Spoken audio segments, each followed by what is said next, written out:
Hey guys, मैं हूं सचिन निगम and बात करते हैं व्हाट इफ के सीजन 2 के एपिसोड 5 की। अब ये 5th एपिसोड ना एक्चुअली में सीजन 1 के एक एपिसोड का कंटिन्यूएशन है जो कि था कैप्टन कार्टर वाला। तो वही एपिसोड ही चल रहा है और वॉच शुरू में बताता है कि गार्डियंस ऑफ द मल्टीवर्स को वहीं पे पहुंचा दिया गया था जहां उनकी ओरिजिनल जगह थी।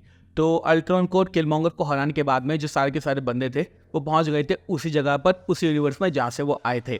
तो that is I think clear.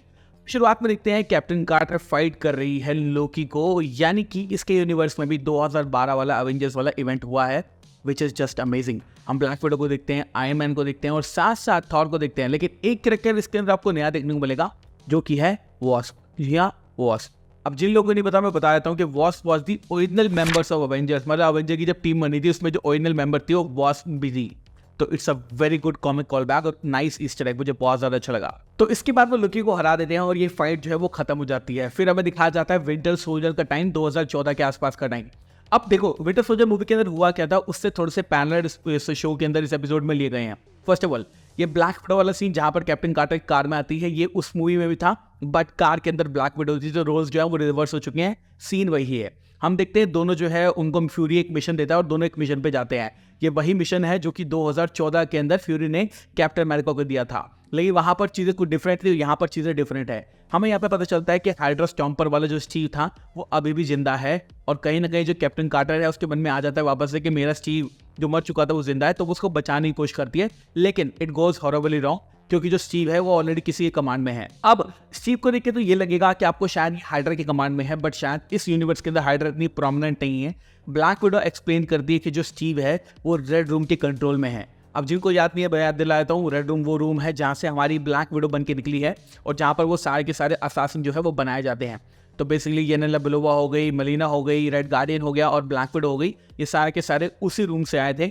और उसी रूम का जो मेंशन है वो हमारी ब्लैक विडो करती है कि शायद जो स्टीव है उनके पास से आया है और इसको हम कंट्रोल नहीं कर सकते, उन्होंने ही इसको कैप्चर कर रखा है। और मैं काफ़ी टाइम पहले इस रेड रूम को ख़त्म करना चाहती थी, लेकिन मुझे ये नहीं पता कि रेड रूम का जो मेन हेडक्वार्टर है वो कहाँ है, तो मैं उसको ख़त्म नहीं कर पाई। फिर हम देखते हैं यहाँ पर हमें एक बंदा दिखाया जाता है जो कि शुरू में तो मुझे नहीं पता था कौन है, लेकिन बाद में पता चला ये है बकी बार्न्स जो कि यूएस का एक ऑफिसर बन चुका है। और ऑब्वियसली इस वीडियो से आपको पता है कि विंटर सोल्जर कभी बना ही नहीं था, तो जो बकी है आराम से एज हुआ और हमारे अमेरिकन गवर्नमेंट के अंदर उसने एक बहुत ही अच्छी जगह पाई विच इज गुड। तो यहाँ पर आप देखते हैं कि जो स्टीव रॉजर का हाइड्रा स्टॉम्पर वाला आर्मर है ना वो हमारे बकी पर हमला करने आता है। बकी वगैरह भागते हैं, जो क्रॉसबोन्स है वो उसको लेकर भागता है, लेकिन फिर जो बकी है वो बोलता है कि भाई मैं तुझे याद नहीं हूँ, मैं स्टीव रॉजर का बेस्ट फ्रेंड बकी बार्न्स हूँ, तू स्टीव रॉजर है, चल बैठ के बात करते हैं, केक पैक लगाते हैं वगैरह वगैरह। और यहाँ पर हमें लगता है कि शायद जो प्यार की जो ताकत है उसकी वजह से जो स्टीव रॉजर है वो मान जाएगा, बट नहीं, वो हमला करता है। लेकिन पैगी कार्टर आती है और बकी को बचा लेती है। और अगेन मुझे यकीन नहीं हो रहा कि बकी बड़ा भी हो गया और मतलब यूएस के अंदर कुछ बन गया, नहीं विंटर सोल्जर था उस मूवी में। तो फिर हम देखते हैं ब्लैक विडो और हमारी कैप्टन कार्टर मिलके जो है ना वो हाइड्रा स्टॉम्पर वाले स्टीव रॉजर को लेके जाती हैं किसी ऐसी जगह पे जहाँ पे शील्ड को भी नहीं पता कि वो क्या कर सकते हैं, मतलब वो छुपा के कहीं लेके चली जाती है उसको। अब यहाँ पर हमें देखने को मिलता है कि ब्लैक विडो जो है वो उस आर्मर को रीबूट करने की कोशिश करती है और वो हमारी कैप्टन कार्टर से बोलते हैं कि इसको बाहर नहीं निकाल सकते, अगर ये बाहर निकालेंगे तो ये मर जाएगा। तो यहाँ पर वो बोलती है कैप्टन कार्टर कि अगर उनको बाहर निकाल के मैंने पुलिस वालों के हवाले कर दिया तो वो कार्बोनाइट में इसको फ्रीज कर देंगे, which is a call back to Star Wars. जी हाँ, ये स्टार वॉर्स का ईस्टर एग है और स्टार वॉर्स के अंदर हान सोलो को 1 साल तक कार्बोनाइट में फ्रीज करके रखा गया था और बाद में उसको बचा लिया गया था। तो हाँ, ये अक्रॉस द यूनिवर्स को चल रहा है। फिर हम देखते हैं जो स्टीव रॉजर है वो जान जाता है एंड सैड थिंग कि क्रिस एवंस ने इसकी आवाज़ नहीं दी है। स्टीव रॉजर बाहर निकल के बोलता है कि मैं तुम्हें जानता हूँ और वगैरह वगैरह। और यहाँ पे जो कैप्टन कार्टर है उसको लगता है कि स्टीव रॉजर जो है वो वापस आ चुका है और हाइड्रा का कंट्रोल या फिर रेड रूम का कंट्रोल उसके ऊपर नहीं है। उसके बाद हम देखते हैं कि स्टीव रॉजर उन दोनों को एक जगह पे लेके जाता है जहाँ पर वो बोलता है कि रेड रूम का जो कंट्रोल सेंटर है वो यहाँ पे है और मेरे साथ चलो और इनको हम डीएक्टिवेट कर देंगे।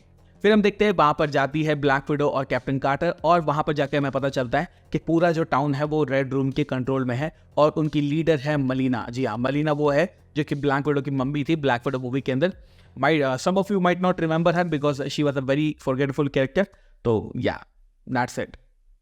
फिर हम देखते हैं हमें पता चलता है कि हाइड्रा स्टॉम्पर जो है वो हाइड्रा स्टॉम्पर ही है और ब्लैक विडो और कैप्टन कार्टर को लुल बना दिया गया है और स्टीव रॉजर अपनी मेमोरी को कंट्रोल नहीं कर पाता और वो उन पे ही हमला करने लग जाता है। और इस बीच हमें बहुत ही मस्त फाइट देखने को मिलती है। एनिमेशन स्टाइल और एक्शन जो है इस एपिसोड में बहुत मस्त है, मुझे तो बहुत अच्छा लगा भाई सही में।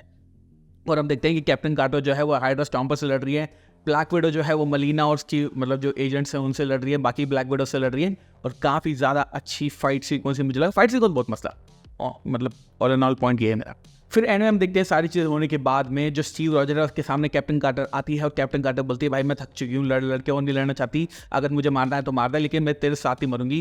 और प्यार की ताकत स्टीव रॉजर के रेड रूम वाले दिमाग पर काबू कर लेती है और स्टीव रॉजर अपने आप को सेक्रीफाइस कर लेता है और ब्लैक विडो मनीला को भी उसके साथ भेज देती है। पूरा मतलब जो रेड रूम वाला ऑर्डर होता है वो पूरा टूट के नीचे गिर जाता है और यहाँ पर एपिसोड हो जाता है खत्म। लेकिन एपिसोड पूरा खत्म नहीं हुआ, इसके अंदर एक पोस्ट क्रेडिट सीन भी है।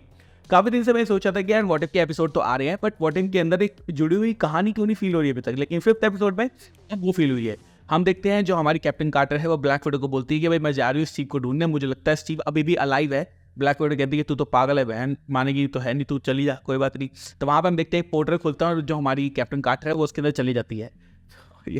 दैट हैपन्स और वहाँ पर हमें फाइनली देखने को मिलते हैं Nick Fury and Scarlet Witch. जी हाँ, तो स्कारलेट विच बोलता है देखो जी आ गई कैप्टन कार्टर, और जो स्कारलेट विच है वो बोलती है ये हमारी क्वीन को बचाएगी।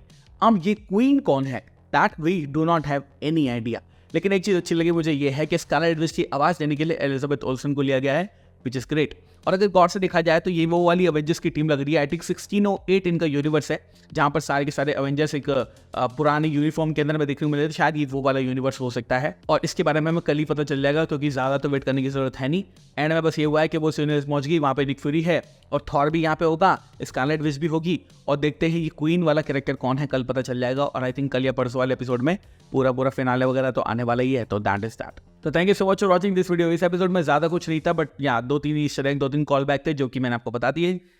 लेट्स सी ये एपिसोड कहाँ लेके जाता है हमें और व्हाट इफ का सीजन 2 का एंड कहाँ होने वाला है, क्योंकि प्रोमोस के अंदर तो बहुत कुछ टीज किया गया है। एंड में कैप्टन कार्टर बोलती है भाई व्हाट्सएप कहाँ है तू यार मेरी मदद कर, तो यार प्रोमो में इसमें काफी टीज किया गया है। लेट्स सी कि ये जो सीजन है वो कहाँ पे एंड होता है। तो thank you so much for watching this video. मैं होता चलेगा मिलूंगा आपसे अगली वीडियो के अंदर। Bye guys, love you all and have a great amazing day.